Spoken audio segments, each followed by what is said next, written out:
Holi Bible devotions వీక్షిస్తున్న ప్రియాతి ప్రియమైన సంఘ సభ్యులకు మరియు ఆత్మీయులైన మన ప్రేక్షకులందరికీ మన జీవిత గమనములో మనకు మార్గనిర్దేశకత్వాన్ని చేసి తాను నిర్దేశించిన ఆ మార్గములో మనము త్రోవ తప్పక ప్రయాణిస్తే మనకు తన అపారమైన ఆశీర్వాదాలు మేలులు అనుగ్రహించే మన ప్రియ రక్షకుడైన యేసుక్రీస్తు ప్రభుని అతి శ్రేష్టమైన నామున మా హృదయపూర్వక స్వాగతాన్ని తెలియజేస్తున్నాం. The church of south India diocese of Medak holy trinity church Bolarum pastorate సమర్పిస్తున్న ఈనాటి మన అనుదిన వాక్య ధ్యానాలలో మన ప్రియ pastorate committee treasurer Shrimati K Chandraleela Daniel గారు అందించే దైవ సందేశాన్ని విందాం. Walking in the path of welfare, మేలు కలిగే మార్గములో నడుచుకొనుట అనే నేటి అంశంపై వారందించే విలువైన వాక్య సందేశాన్ని మనము వినకముందు తనయందు భయభక్తులు గల వారికి లెక్కింప శక్యము కాని తన మేలులు అనుగ్రహించే మన దేవాది దేవుని కీర్తిస్తూ ఈ చక్కటి భక్తి గీతాన్ని విందాం.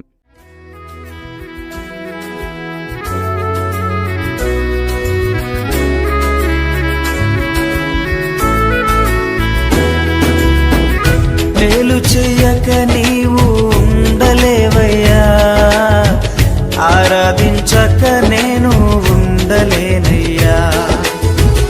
మేలు చెయ్యక నీవు ఉండలేవయ్యా, ఆరాధించక నేను ఉండలేనయ్యా. యేసయ్యా యేసయ్యా యేసయ్యా యేసయ్యా యేసయ్యా యేసయ్యా యేసయ్యా యేసయ్యా. మేలు చేయక నీవు ఉండలేవయ్యా, ఆరాధించక నేను ఉండలేనయ్యా. మేలు చేయక నీవు ఉండలేవయ్యా, ఆరాధించక నేను ఉండలేనయ్యా.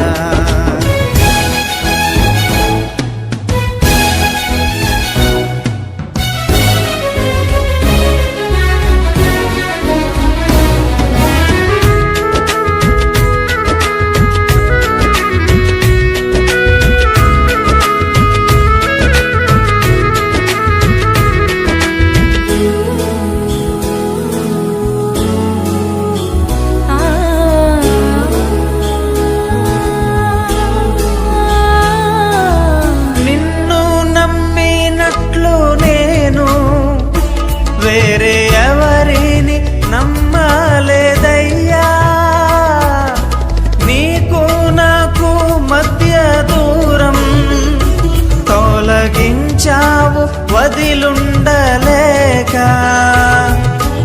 నిన్ను నమ్మినట్లు నేను వేరే ఎవరిని నమ్మలేదయ్యా, నీకు నాకు తొలగించావు వదిలుండలేక. నా ఆనందం కోరేవాడా, నా ఆశను తీర్చేవాడా. నా ఆనందం కోరేవాడా, నా ఆశను తీర్చేవాడా. క్రియలున్న ప్రేమ నీది, నిజమైన ధన్యత నాది. యేసయ్యా యేసయ్యా యేసయ్యా యేసయ్యా యేసయ్యా యేసయ్యా యేసయ్యా యేసయ్యా. మేలు చేయక నీవు ఉండలేవయ్యా, ఆరాధించక నేను ఉండలేనయ్యా.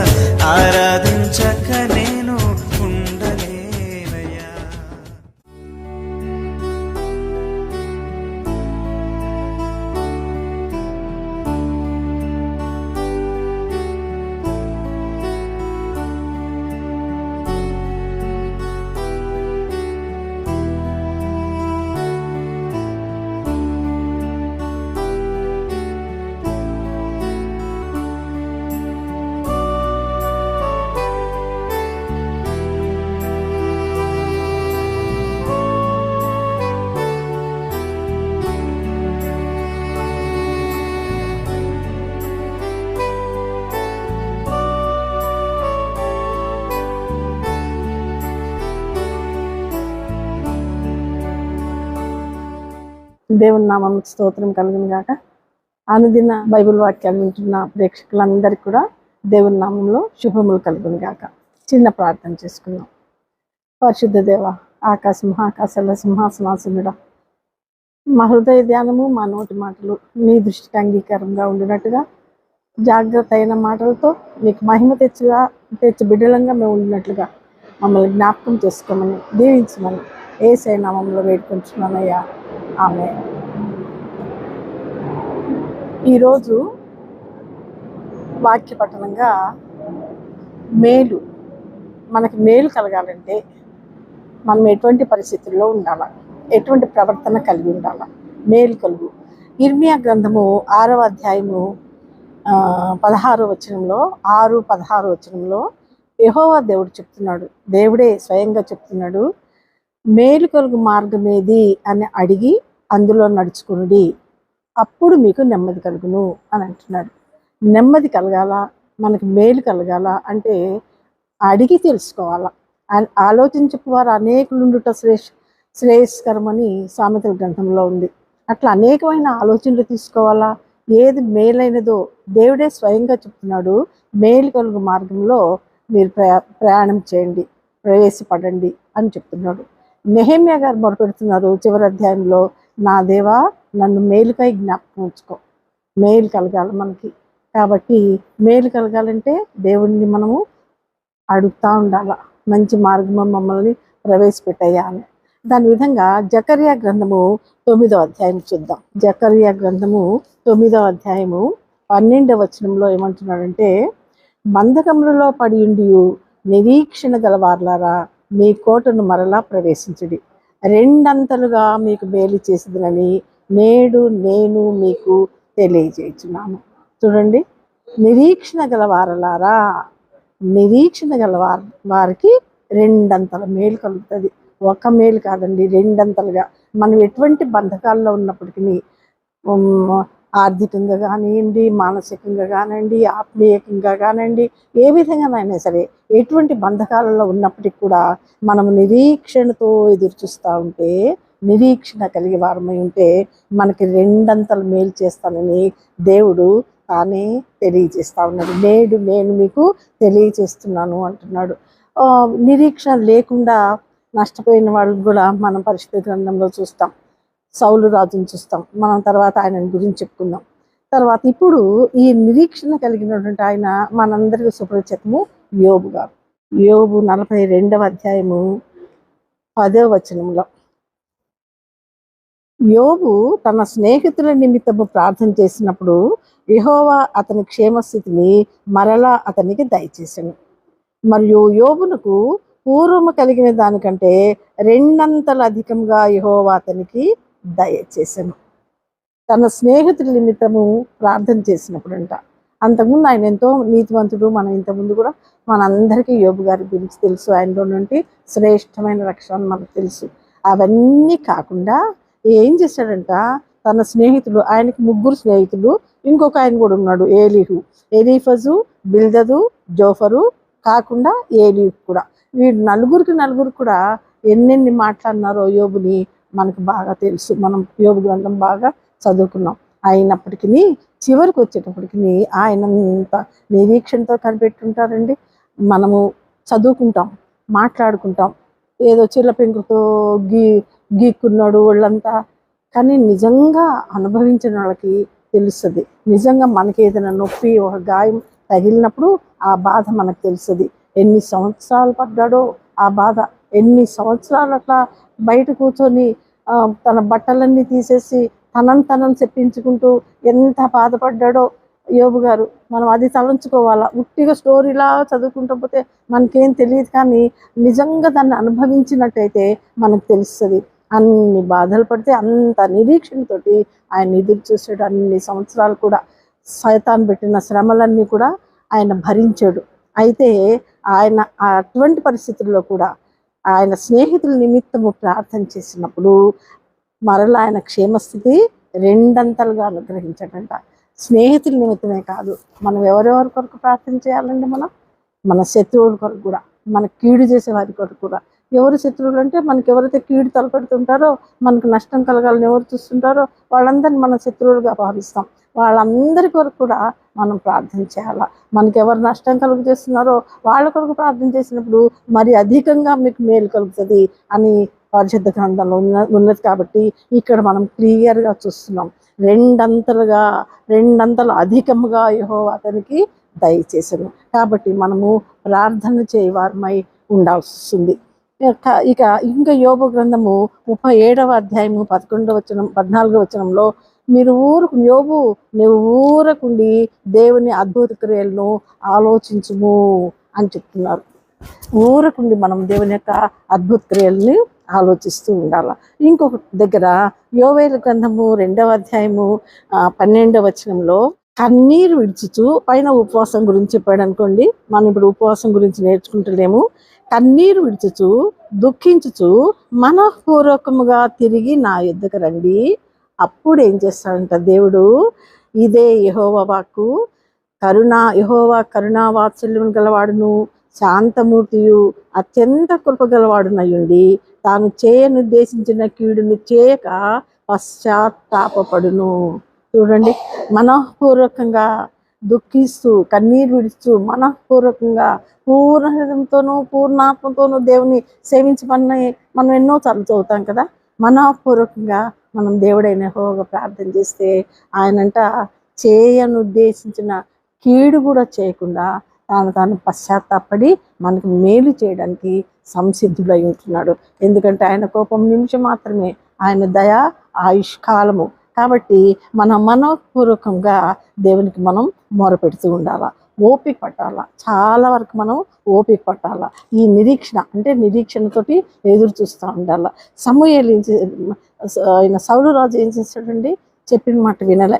మొదటి సమూయేలు 13వ అధ్యాయము 5వ వచనం చూద్దాం. అక్కడ ఫిలిష్తీయులు ఇశ్రాయేలీయుల మీద, ఇక్కడ గిద్యోను సమూయేలు గారే, సౌలు గారే, ఫిలిష్తీయులు ఇశ్రాయేలీయుల మీద యుద్ధానికి వచ్చినప్పుడు సమూయేలు గారు ఏం చెప్తారంటే, నేను వచ్చే వరకు నువ్వు ఆగు, నువ్వు తొందరపడొద్దు, నేను వచ్చినాక మనం బలి అర్పిద్దాం, బలి అర్పించిన తర్వాత నువ్వు నేను చేయవలసిన పని నేను వచ్చే వరకు నువ్వు బలి అర్పించడం మాత్రం తొందరపడి చేయొద్దు అని చెప్పాడు. చెప్పినప్పుడు వినాలి కదా, నిరీక్షణ కలిగి ఉండాలి కదా, ఓపిక కలిగి ఉండాలి కదా. ఆయన ఎక్కడో నా గార్ధపాలు పోయి నేను వెతుక్కుంటూ పోయినప్పుడు సమూయేలు గారు ఆయనని రాజుగా చేశారు కదా, పట్టాభిషేకం చేసి దాన్ని నిలబెట్టుకోవాలి కదా. తొందరపడ్డాడు. ఏమని తొందరపడ్డాడు, ఇంకా సమూయేలు గారు రాలేదు, ఇంతవరకు రాలేదు, ఈయన గిల్గాల్కు ఎక్కడున్నాడో ఈయన లేట్ చేస్తున్నాడు, ఇక్కడేమో ఫిలిష్తీయులు మా మీదకి వచ్చేస్తున్నారు, ఈయనతో ఉన్న జనమంతా కూడా చెదిరిపోతున్నారు, లోకానికి వెళ్ళిపోతున్నాడు. ఏం చేశాడప్పుడు ఆయన రాకముందే, సమూయేలు గారు రాకముందే దహన బలులు సమాధాన బలులు నా దగ్గరకు తీసుకొని రండి అని చెప్పి దహన బలి అర్పించేశాడు. ఓపిక లేకుండా నిరీక్షణతో ఎదురు చూడకుండా దహన బలి అర్పించాడు. ఆయన దహన బలి అర్పించిండో లేదో సమూయేలు గారు దిగారు. వెంటనే ఏమంటున్నాడు, నువ్వెందుకు చెప్పిన మాట వినలేదు, ఎందుకు నిరీక్షణతో ఎదురు చూడలేదు, ఓపికతో నువ్వెందుకు ఎదురు చూడలేదు.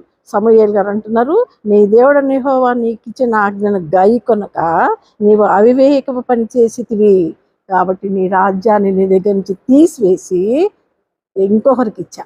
ఎవరికి ఇచ్చినాను, నా చిత్తానుసారమైన మనసు గల ఒకరిని కనుగొని ఉన్నాను. ఆయన దావీదు అని మనకు తెలుసు, దావీదు రాజు అని మనకు తెలుసు కదా. ఎందుకు, నిరీక్షణ లేకపోవడం బట్టి. ఇక్కడ ఒకసారి ఇంకొకసారి కూడా అట్టనే ఆయన తప్పు చేశాడు. దానివలన రాజరికమే పోగొట్టుకున్నాడు. రాజుగా ఉండవలసిన వాడే త్రోసివేయబడ్డాడు. కాబట్టి అది చాలా తప్పు పని అయిపోయింది ఆయనకి. అయితే నిరీక్షణతో మనము ఎదురు చూస్తూ ఉండాలి. న్యాయాధిపతుల గ్రంథంలో కూడా గిద్యోను గారి దగ్గర కూడా దేవుడు యెహోవా దూత గిద్యోనికి కనపడింది. వాళ్ళు కూడా ఎన్ని కష్టాలు పడ్డారు. మిద్యానీయుల వలన ఇశ్రాయేలీయులను చంపేసి వాళ్ళని బ్రతకనీయకుండా, వాళ్ళ పంటలన్నీ కూడా నాశనం చేసి వాళ్ళని బ్రతకనీయకుండా చేశారు. కాబట్టి వీళ్ళు ఏం చేశారు, అప్పుడు ఇశ్రాయేలీయులు దాచుకొని బతుకుతా ఉన్నారు.